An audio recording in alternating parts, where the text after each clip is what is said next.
You have 48 hours to figure out which one of you is the thief, or every single person on this team is gone. My manager, Alan, delivered his ultimatum while staring directly at me, not at any of the 11 other people in the conference room. His eyes were cold, accusatory, like he'd already decided I was guilty. Behind him, his son Jake leaned against the wall, pretending to check his phone, the hint of a smirk playing at the corner of his mouth.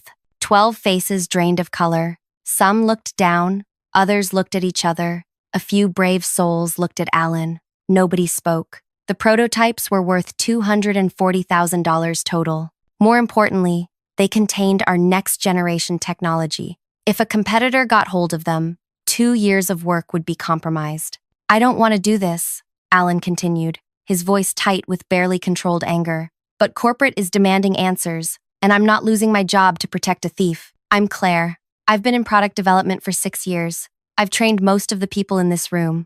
I stay late. I come in early. I've canceled vacations when deadlines loomed. When team members have personal emergencies, I cover their shifts without complaint. Jake has been here 8 months. He comes in late, leaves early, and makes careless mistakes I quietly fix before quality control catches them. Why? Because he's the boss's son. Untouchable. Everyone knows it. Can we check the security footage? I asked, trying to keep my voice steady. Alan's jaw tightened. Already did. Whoever took them knew exactly how to avoid the cameras. Of course they did. Jake knew where every camera was positioned. I'd seen him pointing them out to the new intern last month, bragging about the building's blind spots. The meeting ended. People filed out in stunned silence. I returned to my desk and tried to focus on work, but my mind kept racing. 6 prototypes. 6 sleek, handheld devices that represented millions in development costs.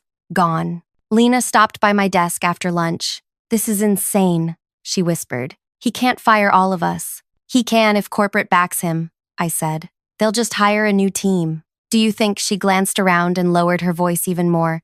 "It could be Jake?" I gave her a warning look. Even whispering such things was dangerous. Jake might be careless with his work, but Alan was fiercely protective of his son. I thought about all the times I'd covered for Jake, logging prototype units back into inventory when he forgot, filing damage reports under my own name so he wouldn't get written up, taking blame for delays he caused. I did it because I believed in our team, all of us, even Jake. I did it because starting conflicts with the boss's son would only hurt morale. I did it because I thought I was being a good leader. Now, looking at Lena's worried face, I wondered if I'd been wrong all along. That night, I couldn't sleep.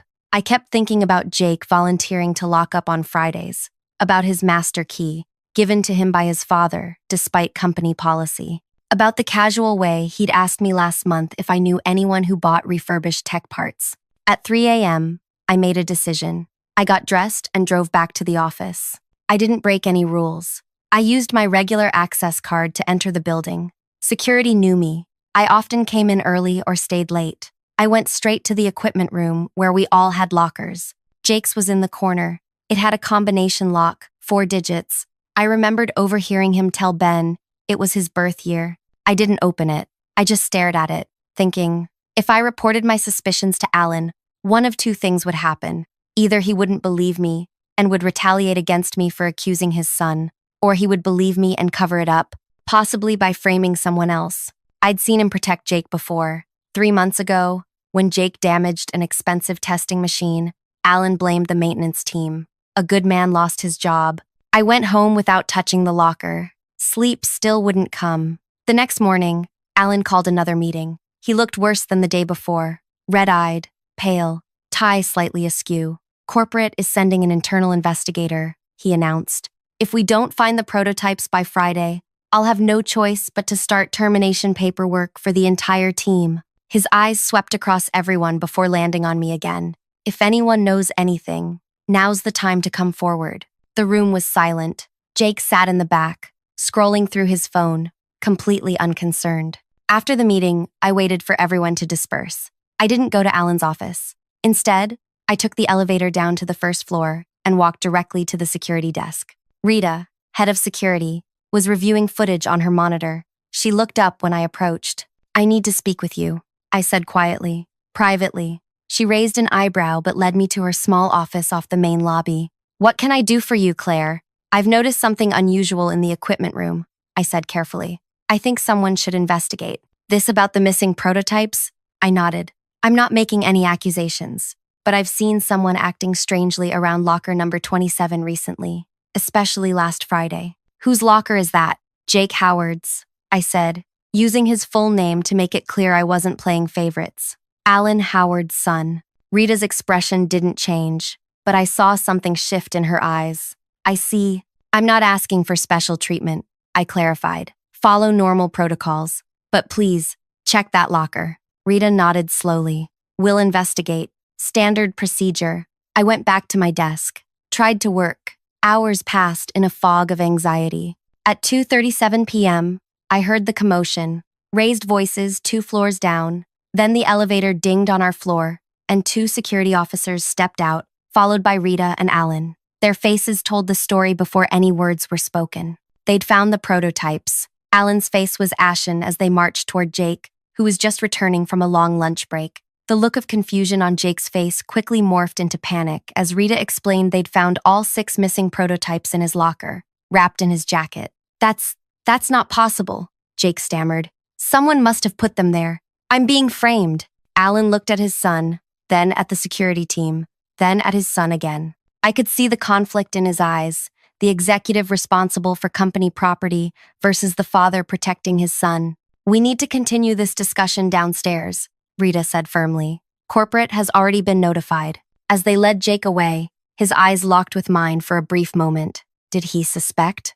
I kept my face neutral, my eyes calm. But there was something he didn't know, something no one knew except me. While security was discovering the physical evidence in Jake's locker, another bomb was about to drop, because last night, after I left the office, I'd done something else. Something that would destroy not just Jake's job, but the very thing Alan valued more than his career or reputation. Before I went to security, I discovered something on Jake's phone. Once, about a month ago, he'd left it face up on his desk. When he went to the bathroom, a notification had popped up, a text from someone named Mia. I couldn't help seeing the preview. Can you get me another one? My boss was impressed. I didn't touch his phone. I didn't need to. That single message was enough for me to start connecting dots. A little research on LinkedIn revealed that Mia worked in product strategy at Vertex Tech, our biggest competitor. More discreet digging uncovered they'd met at an industry mixer 3 months ago. Shortly after, Jake started volunteering to handle inventory, started asking about prototype sign-out procedures, started staying late on Fridays. What Jake didn't realize was that I had access to the company email archive for our department, a security measure implemented after a data breach last year. Every email, even deleted ones, was stored for 90 days. So last night, after visiting the office, I went home and logged into the archive. I found emails between Jake and Mia, professional at first, then increasingly personal, then incriminating. My father doesn't even know what's happening in his own department, Jake had written. These prototypes are game changers, and he's too busy playing corporate politics to notice when they go missing. Another email. It's almost too easy. The old man trusts me completely. He thinks I'm learning the family business. What a joke. And the most damaging, I've got access to everything. Dad handed me a master key on my first day. He's so desperate for me to follow in his footsteps that he'd probably cover for me if I emptied the entire supply room. I created a new email account and forwarded these messages to Alan's personal address, the one he'd accidentally used to send a team email once. I didn't add any commentary. The emails spoke for themselves. I had timed it perfectly. He would have received them this morning, likely checked them during lunch, just hours before security discovered the physical evidence. Now, watching Jake being escorted away, I saw the devastation on Alan's face. This wasn't just about the stolen prototypes anymore. This was about betrayal on a deeper level. The office buzzed with shocked conversations after they left, everyone speculating, theorizing. I kept to myself, focused on my screen, tried to look as surprised as everyone else. Lena stopped by my desk. Can you believe it, Jake? All this time, I shook my head. I guess we never really know people. What do you think will happen now? I don't know, I said truthfully. But I don't think Alan will be firing the whole team anymore. I was right. 2 hours later, Alan sent an email to the department. In stiff, formal language, He explained that the missing prototypes had been recovered, the responsible party identified, and normal operations should resume. He thanked us for our patience and cooperation. He didn't come back to the office that day. Before I tell you what happened next, I want to thank you for listening to my story so far. It means a lot to have someone hear me out. Tell me where you're listening from. I'm curious to know who's hearing my voice right now. My name is Claire Wilson. I've worked in tech for nearly a decade, the last 6 years in product development. I'm 34, single, with a cat named Electron. Yes, I'm that kind of nerd. I keep a small garden on my apartment balcony, mostly herbs and one stubborn tomato plant that refuses to produce more than 3 tomatoes each summer. People tell me I'm loyal to a fault, that I take on too much responsibility for things that aren't my job. My sister says I need to learn to let people fail sometimes. Maybe she's right. What people don't usually notice is how observant I am. I remember details, conversations from months ago, the precise wording of emails, which security cameras have blind spots, who has access to what. I don't flaunt this ability. I just quietly keep track. I've been passed over for promotion 3 times. Each time, the position went to someone with fewer qualifications, but better connections. The last time, 6 months ago, Alan had practically promised me the senior developer role. Then Jake joined the company, and suddenly, there was restructuring. The promotion disappeared. I don't hold grudges. At least, that's what I tell myself. But I remember. The next day, Alan was back at work. He looked like he'd aged 10 years overnight. He didn't call any meetings. He stayed in his office, door closed. Corporate sent an email to the entire company about a security incident that had been successfully resolved. They assured everyone that no proprietary information had been compromised. They didn't mention Jake. By afternoon, rumors were flying. Someone in HR leaked that Jake had been terminated. Someone else said he'd been arrested. The most persistent rumor was that he'd been stealing prototypes for months and selling information to competitors. I kept my head down and did my work. At 4:30, my phone buzzed with a text from a number I didn't recognize. I know it was you. You'll regret this. I stared at the screen. Jake. It had to be. I blocked the number without responding. On my way home, I took a different route than usual, checked my rearview mirror more often, felt a knot of anxiety in my chest that hadn't been there before. That night, someone threw a rock through my living room window. The police came, took a report, said it was probably neighborhood kids. I didn't tell them about the text. I had no proof it was connected. I didn't sleep. Kept thinking about Jake's access to company records. My address would have been easy for him to find. The next day at work, Alan called me into his office. My heart pounded as I sat across from him. His desk was cleared. No family photos anymore. The frame that had held a picture of him and Jake at a baseball game was gone. Claire, he said, his voice hollow, I owe you an apology. I kept my face neutral. For what? For accusing the team. For putting everyone's jobs at risk. He hesitated. For not seeing what was happening right in front of me. I nodded but didn't speak. Corporate is conducting a full investigation. They believe Jake may have been selling information to competitors for several months. I'm sorry, I said, and meant it. Not for what I'd done, but for the pain on his face. The senior developer position is open again, he said abruptly. I'd like you to take it. Effective immediately. The promotion I'd wanted for over a year. Thank you, I said. I appreciate the opportunity. He nodded, then looked down at his desk. Our meeting was clearly over. As I stood to leave, he spoke again. Someone sent me emails. Private emails between Jake and someone at Vertex. Did you know anything about that? My heart stuttered. I kept my expression carefully blank. No. What emails? He studied my face for a long moment, then shook his head. Never mind. Congratulations on the promotion. I walked out, feeling his eyes on my back. Did he suspect? Did he know? I couldn't tell. The next few weeks were tense. I jumped at every unexpected sound, changed the locks on my apartment, installed a security system, kept looking over my shoulder. Jake had been arrested but released on bail.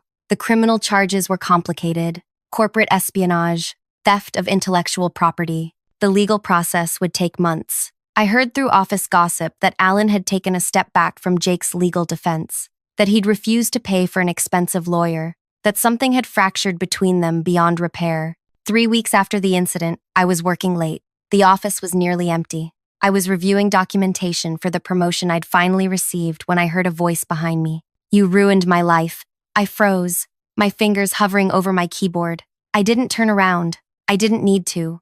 I recognized Jake's voice. Lower now, rougher around the edges, but unmistakably him. You're not supposed to be in the building, I said, trying to keep my voice steady. Your access was revoked. He laughed, a bitter sound with no humor in it. Turns out there are ways around security systems if you know who to pay. My heart hammered in my chest. We were alone on this floor. Most of the lights were dimmed. Security did rounds, but they were predictable. Every hour, on the hour. It was 8:27 p.m. I slowly turned my chair. Jake stood 10 feet away, unshaven, wearing jeans and a hoodie instead of his usual designer clothes. His eyes were bloodshot, his posture tense. You should leave, I said, reaching for my phone on the desk. Before security finds you. I know it was you, he said, taking a step closer. I know you went through my locker. Security found the prototypes. I corrected him. I had nothing to do with it. Bullshit. Another step closer. No one else knew my combination. And those emails to my dad? That was a nice touch. I stood up, putting the desk between us. Jake, you're making things worse for yourself right now. If you leave immediately, I won't report this. He ignored me. My father won't even look at me. My court date is next week. My life is over. And for what? I wasn't even selling them. Not really. You took 6 prototypes worth $250,000. I was showing them off, impressing a girl. I was going to bring them back. After you let a competitor examine our proprietary technology, he slammed his hand down on my desk, making me flinch. You self-righteous bitch. You think you're so perfect, so loyal to the company. You've been here 6 years, and what do you have to show for it? A desk by the window? A small raise every year? I said nothing, my fingers finding my phone behind me. You know what's funny? He continued, voice dropping. Dad was never going to promote you. Ever. He told me that. Said you were too valuable where you were. The perfect worker bee. That stung, even though I knew he was just trying to hurt me. And now? Congratulations on your promotion, earned by destroying my life. He leaned forward. I'm curious. Did it feel good? Watching me get arrested? Seeing my father's face when he realized what you'd done? You did this to yourself, I said quietly. You stole from the company. You betrayed your father's trust. So why didn't you just tell him? Why the elaborate setup? Why send those emails? Because I knew Alan wouldn't believe me. Because I needed irrefutable evidence. Because Jake had been making my work life hell for 8 months, and no one would listen. But I didn't say any of that. Please leave, Jake. He stared at me for a long moment, then smiled coldly. Fine, but this isn't over. He backed away toward the elevator, keeping his eyes on me. You should watch your back, Claire. You never know who might be watching you. After he was gone, I collapsed into my chair, shaking.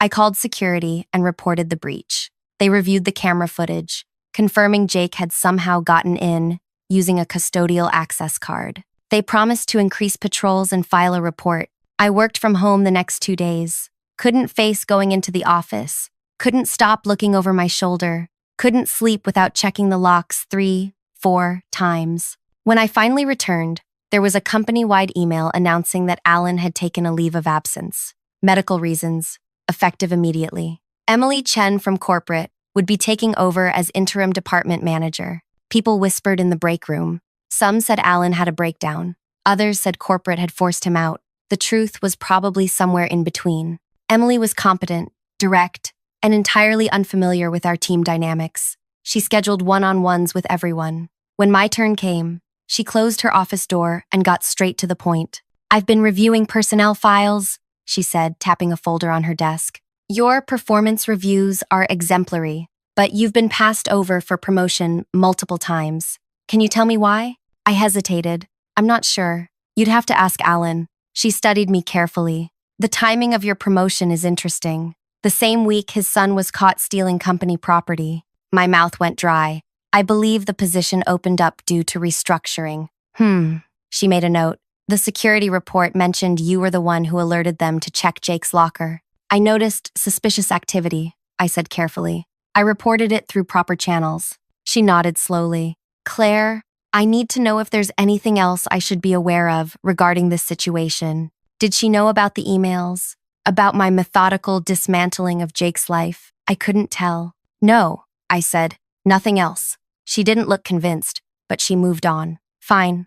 Let's discuss your new responsibilities. The weeks passed. Jake's case moved through the legal system. He pleaded guilty to lesser charges, theft rather than corporate espionage, got probation, community service, and a hefty fine. No jail time. I kept expecting retaliation. More broken windows, slashed tires, something. But nothing came. Alan returned after 6 weeks. He looked better physically, rested, less haggard, but something had changed in him. The aggressive confidence was gone. He was quieter, more thoughtful. He avoided me when possible. In meetings, he deferred to my expertise in ways he never had before. The power dynamic had shifted, subtly but unmistakably. On my way to lunch one day, I passed his office. His door was open. On his desk was a new family photo. Alan with an older woman and man, presumably his parents. No Jake. He looked up and caught me looking. For a moment, our eyes met, and I saw something there. Not anger, not accusation, but a deep, resigned understanding. He knew, maybe not exactly what I'd done or how I'd done it, but he knew I was responsible. I nodded slightly. He nodded back. A silent acknowledgement passed between us. 2 months after Jake's arrest, I received a text from another unknown number. Coffee? We should talk. This time, I didn't block it immediately. Who is this? Mia from Vertex. Jake's friend. Former friend. My blood ran cold. The woman from the competitor. The one Jake had been trying to impress. How did you get my number? Jake had it in his contacts. Please, I just want to talk. Neutral location. Public place. I should have said no. Should have blocked her too. Instead, curiosity won out. When and where? We agreed to meet at a coffee shop downtown, halfway between our offices. I arrived early, chose a table with clear sight lines to all exits, and waited. Mia was younger than I expected, mid-20s, with short dark hair and intense eyes. She sat across from me with a nervous energy, clutching her coffee cup too tightly. Thank you for meeting me, she said. I've wanted to talk to you since everything happened. How do you know I was involved? I asked, skipping the pleasantries. She gave a small smile. Jake wouldn't stop talking about you. After he was arrested, after the emails, he was obsessed with how you'd orchestrated everything. I didn't orchestrate anything, I said automatically. She waved away my denial. It doesn't matter. I'm not here about that. She leaned forward. I'm here because I need your help. My help? With what? Her expression turned serious. Jake wasn't just showing me your company's prototypes, Claire. He was using me too. Mia glanced around the coffee shop before continuing. Jake wasn't just stealing prototypes to impress me. He was collecting information, using both our companies. What do you mean? She pulled out her phone, opened an app, and slid it across the table. On the screen was a conversation between Jake and someone named Devin. I scrolled through messages discussing product specs, development timelines, and trade secrets, not just from my company, but from Vertex too. He was playing both sides, Mia said quietly. Getting information from your company to impress me, then using my trust to get information about Vertex. He was building his own database of industry secrets. For what purpose? I asked, still scrolling through the messages. To sell to the highest bidder, she said. He had contacts with at least 3 startup companies trying to break into the market. He was planning to use this information as leverage for a high-level position or as blackmail. I handed back her phone, mind racing. Why are you telling me this? Because he still has all that information, she said. The police only found the physical prototypes. They didn't recover any of the data he collected. And now, he's desperate. The legal fees drained his savings. His father cut him off financially. He's been contacting people, trying to sell what he has. Have you gone to the police? She shook her head. With what proof? Those messages don't explicitly show he was planning to sell anything. And she hesitated. I'd lose my job if Vertex knew I shared confidential information with him, even unintentionally. I studied her face, looking for deception. What exactly do you want from me? I know you have access to the company email archives, Jake told me. I need to know what information he has from your company, what damage he could do. My instinct was to refuse immediately. This could be a trap. Mia could be working with Jake to ensnare me in something worse. But something about her desperation seemed genuine. And if what she was saying was true, Jake was still a threat, not just to me, but to the entire company. Let me think about it, I said finally. I'll need time. She nodded, pushing a business card across the table. My personal contact information, not company-related. I took it, not committing to anything. That night, I couldn't sleep. If Jake really was planning to sell company secrets, I needed to stop him. But accessing those archives without proper authorization, even though I technically had access, could cost me my job if discovered. I thought about the team, about the developers who'd poured years into these projects, about the jobs that could be lost if our intellectual property was compromised. By morning, I'd made my decision. I went to work early. The office was nearly empty. I logged into the archive system and began searching through Jake's communications more thoroughly than before. What I found was worse than Mia had suggested. Jake hadn't just been showing off prototypes. He'd been systematically collecting information from multiple departments, development specs, marketing strategies, financial projections. He'd created a comprehensive package of our company's most valuable secrets. And worse, I found evidence that he'd already approached a startup called Next Gen Systems, offering to sell what he had. I saved everything to an encrypted drive and locked it in my desk. Then I called Emily, the interim manager who still worked alongside Alan. I need to speak with you, I said. It's urgent. In her office, I laid out what I'd discovered. I was careful not to mention how I'd originally found the information about Jake's locker or the anonymous emails I'd sent Alan. I focused solely on the immediate threat. Emily listened without interruption, her expression growing more serious by the minute. How did you discover this? She finally asked. I was contacted by someone from Vertex Tech, I said. Deciding honesty was the safest approach. They had concerns that Jake Howard had collected sensitive information from both companies, and you decided to investigate on your own rather than reporting this immediately? I needed to confirm if the threat was real before raising an alarm, I said. Now I have proof. She was silent for a long moment, then reached for her phone. We need to bring in legal and security. This goes beyond a simple theft now. The next 24 hours were a whirlwind. I sat in meetings with corporate security, legal teams, and executives. I explained everything I'd found, showed them the evidence, named Next Gen Systems. The company moved quickly. They obtained an emergency injunction against Jake to prevent him from distributing any proprietary information. They contacted Next Gen with cease and desist orders. They reached out to Vertex, initiating an unusual cooperation between competitors to address the shared threat. Alan was notably absent from these meetings. When I finally saw him in the hallway, he looked at me with an unreadable expression. You knew, he said softly. You knew all along what he was doing. Not the full extent, I answered honestly. Not until recently. He nodded slowly. Was it worth it? The question caught me off guard. Was what worth it? Bringing him down. Was it worth what it's cost you? I thought about the sleepless nights, the broken window, the constant looking over my shoulder. I didn't do it to bring him down, I said. I did it to protect the team. He studied my face for a long moment. You know, he told me it was you who sent those emails. He was convinced you orchestrated everything. My heart stuttered. And what did you say? I told him he was giving you too much credit. A sad smile crossed his face. I was wrong, wasn't I? Before I could respond, he continued. I've submitted my resignation. Effective end of month. Sometimes the cost of our mistakes is too high to keep paying it. He walked away, shoulders slightly bowed under an invisible weight. 2 days later, Jake was arrested again, this time for attempted corporate espionage and violation of his probation. The evidence against him was overwhelming. No expensive lawyer could help him now. Mia kept her job at Vertex. Both companies agreed to a rare collaboration to strengthen their security protocols against future threats. Neither publicly acknowledged what had happened. Emily became our permanent manager. Under her leadership, our department flourished. People stopped walking on eggshells. Mistakes were addressed openly rather than hidden. Work became enjoyable again. As for me, I received a second promotion. 6 months later, Senior Product Development Manager. My name appeared on patent applications. My opinions carried weight in planning meetings. Sometimes I think about Alan, who moved to another state to start over. I heard he teaches business ethics at a community college now.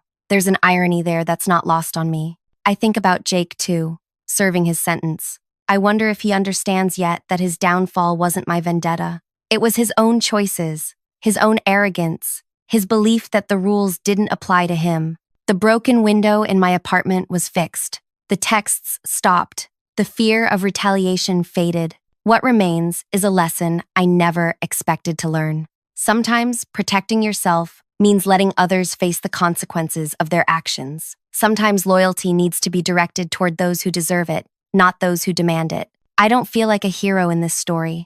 I made calculations. I took risks. I exposed a wrong but hurt people in the process. Alan didn't deserve to lose a son, even one like Jake. But 12 people kept their jobs. Our company's future remained secure, and a workplace bully discovered that being untouchable is just an illusion. If you've stayed with me until now, thank you for listening. I wonder what you would have done in my place. Would you have acted sooner, later, differently? I still ask myself these questions. And if my story resonated with you, if you've ever stood up against someone who seemed untouchable, let me know. Sometimes knowing we're not alone in these difficult choices makes them a little easier to bear.